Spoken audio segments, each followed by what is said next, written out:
The Diecast International Builders have invited the community to join them in a holiday invitational.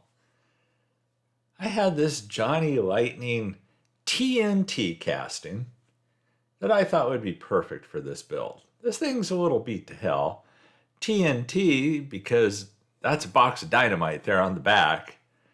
And this engine that you see on it actually isn't the engine that goes with this casting.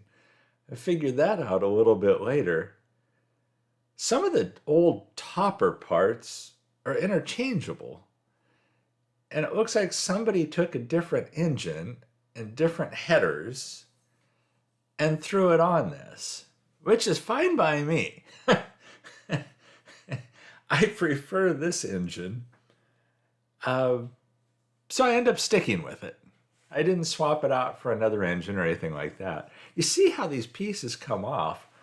I don't know if Topper glued them in place originally. It sure doesn't look like it.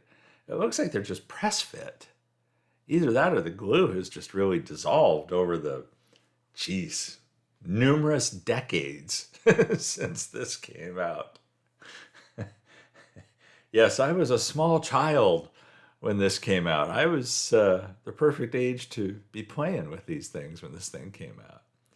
The glass is held in place by a little post that you see there, so I had to drill that out as well. Something else that's missing from this casting is there was a roof over the cab there. It went up in the back and then extended down to that forward-leaning windshield, which kind of explains the way that thing leans forward. I don't have that part either, but that's just as well because I would have had to get rid of it. The wheels on this were in very good shape, given the age, but I'm not going to use them or the axles, so I'm ripping them off of here. I know this isn't how you should be taking them off, but I end up cutting those axles out anyway. I clean it up a little bit. This is a very small body on this thing. It kind of in a weird way reminds me of a bone shaker, and that there's really not much to the cab section. And it works perfectly for what I want to do with this. It makes it really easy to paint since it doesn't take much. As you can see, I did cut the axles off of that, cleaned them out. I do need to, what you see me doing here is I'm filing down and then sanding down those bumps under the axles that are designed so that you don't crush the axles if you press down on it. Well, I needed those to be smaller because obviously I'm doing a wheel swap on this. The posts on this thing were tiny, so I couldn't use the 256 screws. I had to use the 172 screws on this. But it was easy enough to drill and tap. The posts were very good. They weren't exceptionally shallow or anything like that. I do clean up the casting again a little bit more with some sandpaper. But all in all, it's interesting how well the topper castings seem to hold up. I don't know what the reason for that is compared to some Hot Wheels, but they just seem to do well. Yep, busting out the JB Weld because that back area where the box of explosives were, I fill in. I don't do a super fancy job on this because, as you're going to see in the end result, this all gets covered anyway. I was just trying to fill it in so that there wouldn't be open, hollow areas under what I add to this section. There were the posts sticking up that box of dynamite slid over. I do sand them down a little bit, but I tried to apply the JB Weld. You can tell with the tape and how I'm going over it with the toothpick here. I tried to do it pretty cleanly. And again, you can finesse the JB Weld quite a bit. There you see it right after I pulled the tape off. This was the next day. And I do file down those bumps a little bit. Fortunately, they fit into what I'm adding to the back of this casting. So it didn't take much. Again, it's not super smooth. I did hit this with TS85 Tamiya bright mica red paint and went over it with the Minwax clear gloss poly. The wheel swap on this, these are from the sets that Mattel sells of Real Riders. And I'll show you that here in a second. But I try a few different things on this when I'm doing it. Instead of putting axle tubes, I just drop these axles into the slots that were there before, the grooves. And after I cut the axle, instead of using axle tubes, I use the tube that I would have used for an axle tube. I just cut a real small part. And almost like a bead. I've seen people use beads to close off the end of an axle. And instead, I just used a piece of axle tube. A real small piece, and then CA glued that into place. It seemed to work well. So I believe I will do that in the future as well. I'll still use axle tubes on occasion, but in this kind of situation, I didn't really need to. I CA glue the axles in place once I'm done with them. Excuse me. And then I can't resist using JB Weld again. Because if it's good to use it once, it's better to use it twice. So there you see again me using just a very small piece of axle tube to close off the end of the axle. And I'm really surprisingly pleased with how that works. I wasn't expecting it to work as well as it did, to be honest. And there you see the Real Riders Hot Wheels. These were from set 1, what I put on here. And these were the 5-spoke mags out of the 6 sets that they sell in that set. I thought they looked really good on this casting. They fit perfectly. Cut out the old axles, cleaned out that groove where the axle was originally, and then these were able to just drop in there. On the front, I really kind of, again, finesse the JB Weld that I'm putting in there because that area is important as it can be seen. I do go over that with some paint later as well. But here you see after the body was finished. I did shoot that base with silver in case you're curious. That's not polished up. That is silver paint on that base. At this point, I go ahead and screw the red body onto it. This follows a different assembly procedure than usual.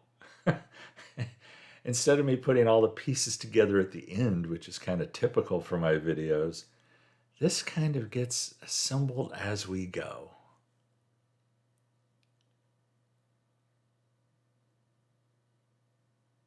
As you can see, the screws fit really well. I really like the look of that. I thought those Real Riders look great on this thing. A lot better than the Johnny Lightning wheels, the topper wheels. That engine, after washing it in soapy water, warm soapy water, I do hit it with a Molotow pin.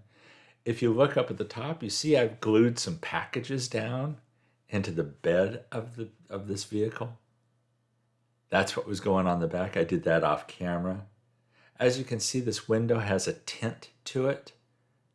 I thought this tint looked okay with the color of the car. Oh, gauzy, gauzy, gauzy. I thought about trying to replace the windshield, and then I thought, no, I actually like this tint. Like a fool, I go dipping this in the gauzy after I had washed the windshield. And then I realized as I'm wicking off the excess with a paper towel, it's like, I have no way of standing this over in the holder over there at the left without important portions of it contacting the bottom. There was no way to just stand it there. So I had it in the tweezers. And what I end up doing is I end up taking a clamp. You can see it at the very bottom here in a second. I clamp the tweezers together to keep holding that. And then I put the cover over it and just let that dry just like that. Now here I'm using reusable clay to make a mold. I have a beat to hell front area and engine from a real TNT casting. I stuck the front. You heat this clay up in hot water, press that engine down into it, or that front radiator and headlight section into it. And then I use the resin from the Bondic pin to create a replica of it. It's not perfect. This was my first attempt at doing this, and I'm really happy with the results. I'll do a video about that separately later. I'm going to practice with it a little bit.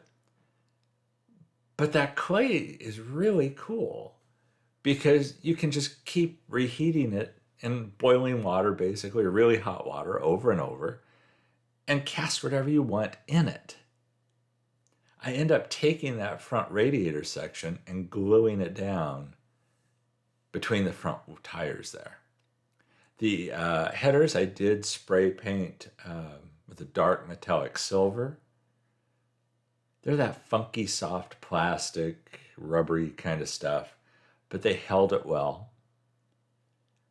The windshield, you see it going in over the post there, and I end up using the resin pin just to hold that in place. There was no way I was going to try tapping that and throwing a screw in to hold that in place when the resin pin works perfectly for this type of situation. It's the same resin that I used to create the front end on here. That was just kind of a crapshoot on casting that. I knew I wanted something up there, but I didn't know what to use. I couldn't find anything else to cut off of something else. I didn't want to burn that original engine by cutting that section off, even though that engine is not in great shape. It's the only real TNT engine I have, so I'll have to find a way to work with that and basically improve it.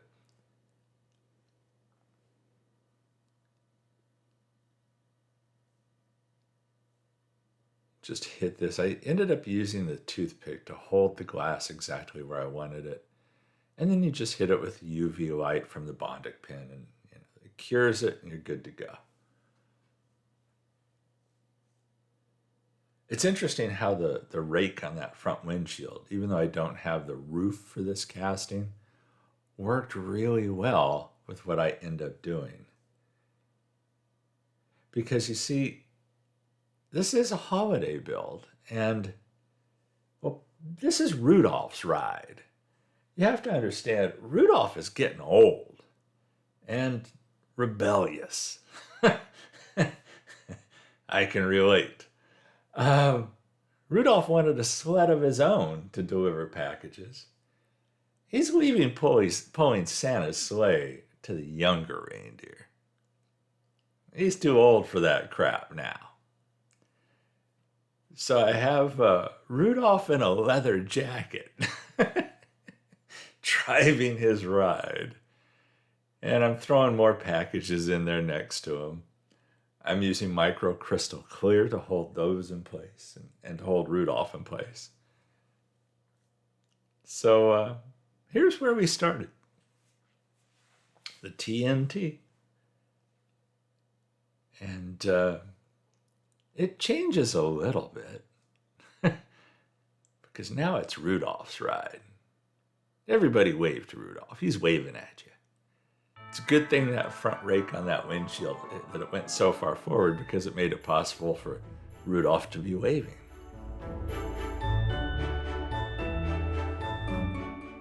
I'd like to take this moment to thank the Diecast International Builders for hosting this holiday invitational and for giving Rudolph a chance to show off his ride. Be sure and check out all the other builds in this event. And there's some glamour shots of the ride here. Rebellious Rudolph. Yeah, there he is. He's a happy reindeer. You see how that front end with the headlights and the radiator turned out? I mean, it's not fantastic, but I'm really happy with it. And I can't wait to do more things like that. Try this clay out. What I ended up doing over the resin was hitting it with Molotov chrome, in case you're curious. So there you have it, everybody. I hope you like this build, and happy holidays. Everybody stay safe and healthy out there. And catch you in the next one.